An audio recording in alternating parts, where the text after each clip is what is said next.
Bienvenidos al siguiente módulo. Estamos ahora en el módulo 6, que trata de métricas e impacto de la experiencia de usuario. En este módulo platicaremos sobre justamente cómo evaluar si lo que estamos diseñando está bien hecho y cumple con las necesidades, y más allá de eso, cómo le sacamos valor y provecho a nuestro diseño.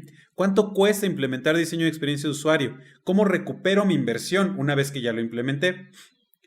Si bien es cierto que hay diferencias en términos internacionales del valor de las acciones o de los productos, en estas clases tocaremos los principios básicos que debemos tener en consideración para que se adapten a cada una de sus necesidades. Comencemos por el tema de técnicas de validación. Primero que nada, hay que validar. ¿Y por qué validamos? Porque justamente nosotros ahora vamos a empezar a poner a prueba todo aquello que nosotros diseñamos. Como se los comentaba en las clases anteriores, la validación forma parte de las actividades que realiza el equipo de research. Solo es un objetivo y un enfoque distinto.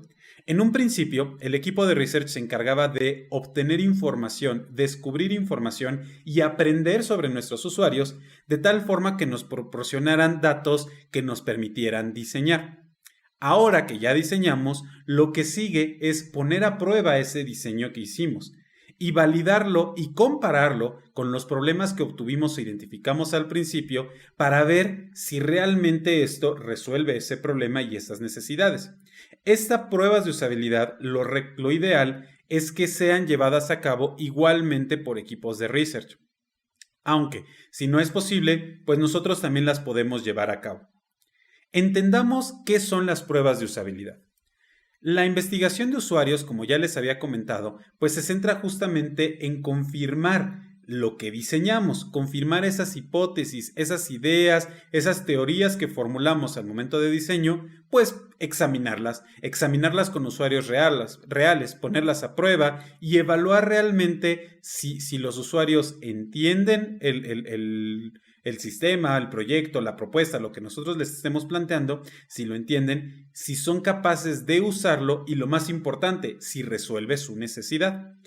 De eso sirven las pruebas de usuario. Adicional a esto, también nos ayudan a nosotros a adelantar el conocimiento para evitar invertir en algo que no vaya a funcionar. Como les decía cuando platicábamos del prototipo, si nosotros construimos un prototipo con recursos, digamos, limitados pero controlables, y esto lo llevamos a prueba y nos damos cuenta que hay que hacer correcciones, esas correcciones y ese aprendizaje van a llegar más rápido y vamos a poder corregir antes de ya mandar a producir, de ya desarrollar y después liberar lo que hayamos hecho. De tal forma que las pruebas de usabilidad nos ayudan a nosotros a tener un conocimiento rápido de si realmente va a generar un impacto y una funcionalidad lo que nosotros estemos proponiendo. ¿Qué podemos esperar de una prueba de usabilidad? Bueno, la práctica realmente, como les digo, es probar si lo que nosotros diseñamos es fácil de usar dentro de un grupo de usuarios representativos. Ojo con esto. Recuerdan que nosotros al principio hicimos nuestras protopersonas. Recuerdan que esas protopersonas las validamos durante la fase de investigación. Inclusive después de realizar la fase de investigación, hicimos esos journey maps y además hicimos mapas de empatía, los cuales nos permitieron tener un conocimiento, pues, robusto de quiénes son nuestros usuarios y qué es lo que necesitan. Estas pruebas de usabilidad tienen que ser con esas mismas personas, con esos mismos usuarios. ¿Por qué? Porque a final de cuentas es de ellos de quienes identificamos los problemas o de quienes identificamos los temas que deberíamos atender. Entonces, con ellos debemos ver si esto que les estamos ofreciendo resuelve sus dudas, resuelve sus problemas. Por lo general, la validación implica que nosotros observemos a los usuarios utilizando estas herramientas. Nosotros le vamos a dar un prototipo y le vamos a plantear un escenario y un contexto específico para que el usuario use la herramienta imaginándose ese escenario y ese contexto. Nosotros vamos a observar qué tan fácil es para el usuario. Bueno, primero que nada, si el usuario puede concretar la tarea. ¿Qué tan fácil le fue concretar la tarea? ¿Con qué problemas se enfrentó? ¿Y qué comentarios me pudo decir al respecto? ¿Me pudo proporcionar al respecto?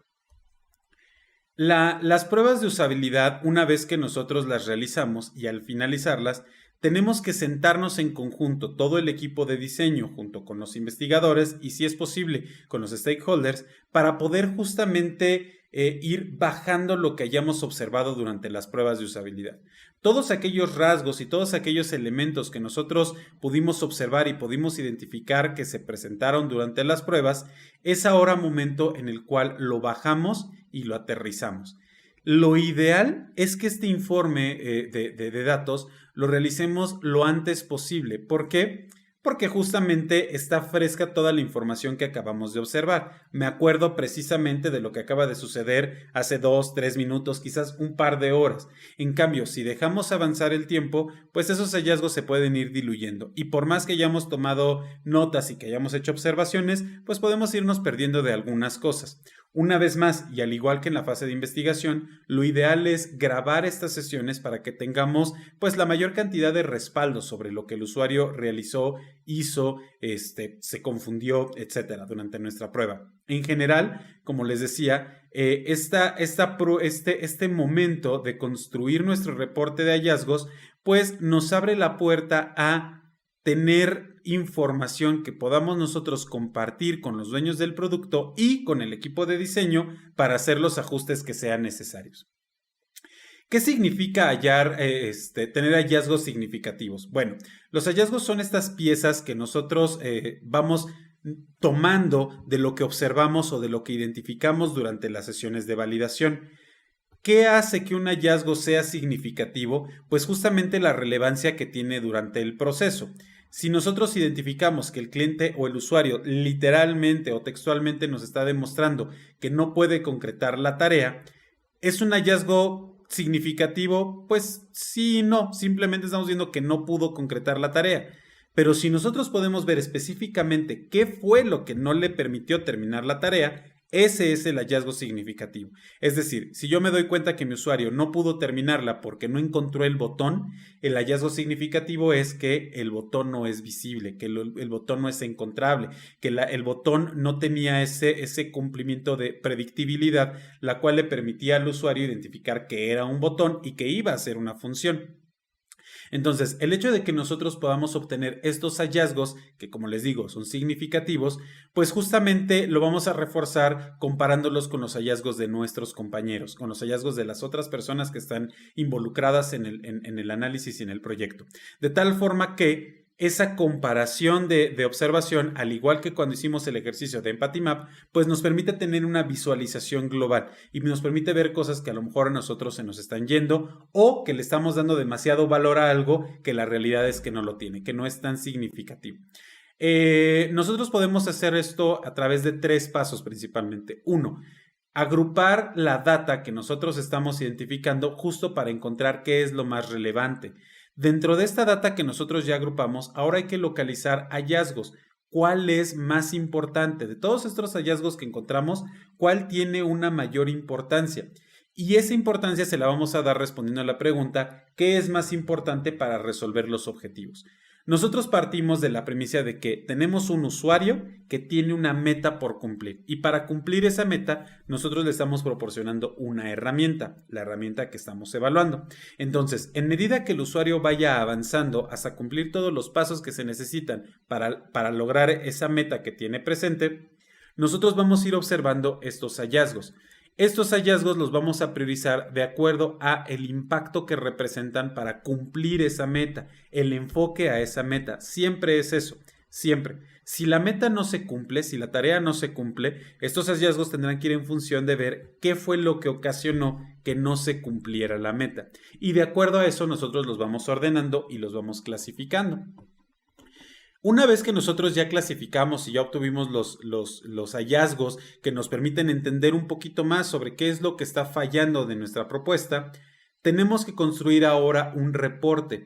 Este reporte es el que vamos a compartir nosotros con los stakeholders para poderles decir, mira, hicimos ya estas pruebas, esto es lo que identificamos y esto es lo que vamos a hacer. Entonces, ¿cómo podemos construir nosotros este reporte? Pues principalmente iniciar por la parte del contexto de la prueba que nosotros realizamos. ¿Cuánta gente participó en la prueba? ¿Cuáles eran los demográficos de la prueba? ¿En qué porcentaje se alinean estas personas con las características que nosotros definimos desde un inicio con nuestras protopersonas, con nuestras personas, con nuestro empathy map, etcétera? ¿Qué tanto se alinean con ellos? ¿Qué porcentaje de estas personas son de qué edades, de qué géneros, de qué ocupaciones, etcétera? Toda esta información, que es la información general del usuario, la debemos poner en nuestro reporte. Posteriormente, ya iniciamos a explicar realmente qué es lo que observamos, ¿no? O bueno, más bien, qué es lo que se observó durante la prueba. En este punto es donde vamos a poner justamente los hallazgos significativos. En relación a la tarea, X porcentaje de usuarios sí pudieron concretar la tarea. De los que no la pudieron concretar, estos son los hallazgos de cuestiones que impidieron concretarlo. De los que sí pudieron concretar la tarea, estos son los hallazgos de problemas que se enfrentaron en el camino o de situaciones que salieron positivas durante el camino. En este informe de hallazgos es importante que nosotros señalemos tanto las cosas positivas como las cosas negativas. Las positivas nos van a abrir la puerta de decir, ok, vamos por un buen camino con este tipo de ideas. Las negativas nos van a ayudar a definir, ok, vamos mal en ese camino, tenemos que reconsiderar o tenemos que reconstruir. El ejecutar una prueba de usuario muchas veces pone este temor o puede plantear esta barrera de decir, nos vamos a frenar y vamos a tener que regresar. Una vez más, sí, es una realidad, es una posibilidad y la posibilidad es muy alta de que suceda, de que nos demos cuenta que algo está mal y tengamos que regresar. En medida que nosotros invirtamos el tiempo y los recursos necesarios a lo largo de todo el proceso de diseño, esa posibilidad de que algo salga mal en la prueba y que nos implique retroceder se hace cada vez menor. Por eso es importante que desde el inicio nosotros seamos conscientes y concienticemos a los dueños de producto sobre las necesidades de perfiles específicos para poder llevar a cabo nuestro diseño. Una vez más, si no tenemos un investigador, quiere decir que la investigación la vamos a tener que ejecutar nosotros, lo cual no es nuestra especialidad y puede ser que se nos pierdan algunos detalles o que pasemos de largo cierta información.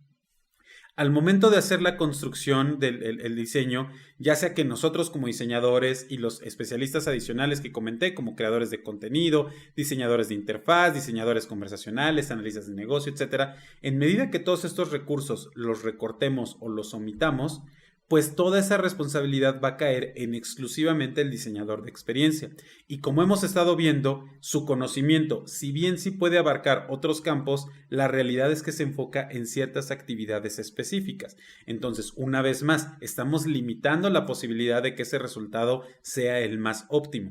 Al llegar a esta prueba de usabilidad, mucha gente no la quiere hacer por eso, porque nos vamos a dar cuenta de que algo está mal hecho y nos vamos a tener que regresar. Sin embargo, y a pesar de eso, créanme que es más económico en términos de recursos, de inversión, de tiempo, etcétera, el que en este momento regresemos para hacer ajustes a que lo hagamos una vez que el diseño ya está en desarrollo, una vez que ya está en producción nuestro objeto.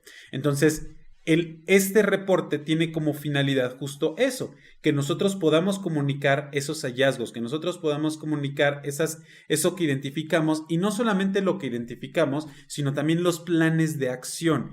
¿Qué vamos a hacer al respecto de esto que identificamos?